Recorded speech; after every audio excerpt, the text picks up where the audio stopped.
Tidak bisa dipungkiri bahwa ada juga di antara kita yang membuat orang lain menjadi seolah-olah sulit untuk diterima oleh Tuhan dan sulit mendapatkan keselamatan.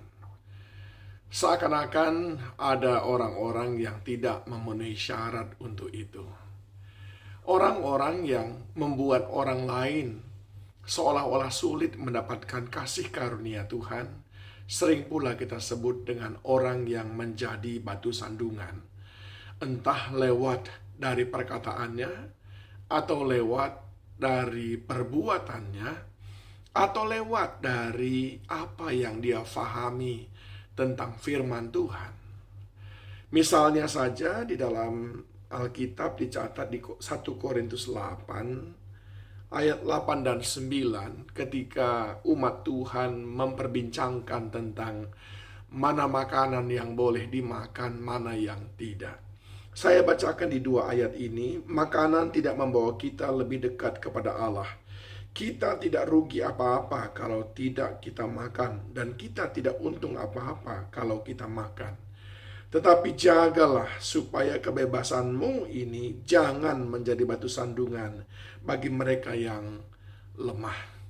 Penting sekali saudaraku yang dikasihi Tuhan, kita memahami apa-apa yang perlu kita jadikan sebagai dasar dalam berinteraksi sebagai sesama anak Tuhan maupun dengan mereka-mereka yang membutuhkan kabar baik supaya diselamatkan. Mereka membutuhkan Injil Kristus Yesus yang murni, bukan semata-mata hanyalah peraturan-peraturan yang dibuat ataupun difahami oleh manusia atau doktrin-doktrin yang dibangun oleh sekelompok orang. Paulus menyampaikan 4 hal di dalam 2 Korintus 1 ayat yang ke-12 dan 13 tentang hal ini, supaya kita tidak menjadi batu sandungan dalam berhubungan dengan orang lain. Ayat yang ke-12 dan 13.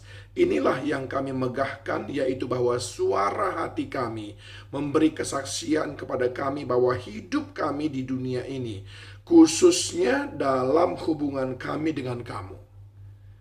Paulus mengatakan, pertama, didasari oleh ketulusan. Mestinya kita membangun hubungan satu dengan yang lain didasari oleh ketulusan hati untuk menyatakan Kristus Yesus bagi orang-orang di sekeliling kita. Hati yang tulus itu akhirnya akan selalu membuat kita terdorong lebih kreatif. Bagaimana caranya orang mengenal Tuhan Yesus? Bukan terdorong untuk membuat tantangan-tantangan bagi mereka, sehingga mereka seolah-olah merasakan susah sekali untuk mendapatkan keselamatan dari Tuhan Yesus Kristus. Ketulusan hati kita akan menentukan bagaimana cara kita berhubungan dengan orang lain. Yang kedua, Paulus katakan selain daripada ketulusan adalah kemurnian dari Allah. Kita perlu memiliki hati yang murni, yang betul-betul ingin menunjukkan kehidupan seperti yang Yesus mau, dan hati yang murni untuk menolong orang lain untuk mengenal Kristus Yesus, sehingga dalam kita berinteraksi, dalam kita menyampaikan kesaksian hidup, mereka melihat bahwa segala sesuatu adalah sangat encouraging, sangat memotivasi orang lain untuk mengenal Yesus lebih dalam lagi lewat kemurnian hati kita yang sungguh-sungguh ingin menolong dia untuk mengenal Tuhan. Bukan seolah-olah kita sudah rohani tingkat tinggi, lalu mereka memandang kita sedemikian, sudah mengikuti begitu banyak disiplin-disiplin rohani, sehingga kelihatan bagi mereka itu susah untuk dijangkau. Dan hidup kita akan menjadi batu sandungan. Dan yang ketiga, saudaraku, bukan oleh hikmat duniawi. Jadi yang ketiga adalah supaya kita jangan menjadi batu sandungan bagi orang lain dalam kehidupan kekristenan kita. Jangan sekali-sekali mencampur adukan hikmat surgawi dengan hikmat duniawi. Jangan sekali-kali kita membawa rumus-rumus duniawi lalu mencoba untuk mengaplikasikannya kepada kehidupan rohani. Itu sering sekali menjadi batu sandungan bagi orang lain. Misalnya dalam kita berbisnis, dalam kita bekerja sama dengan orang lain. Kita harus hati-hati dalam hal itu, saudaraku. Ada orang yang mengaku-ngaku sebagai hamba Tuhan, tapi ketika dia berinteraksi dengan orang lain, sama sekali orang tidak melihat ada kehambaan di dalam hatinya. Bahkan yang dilihat adalah tidak ada bedanya dengan orang dunia.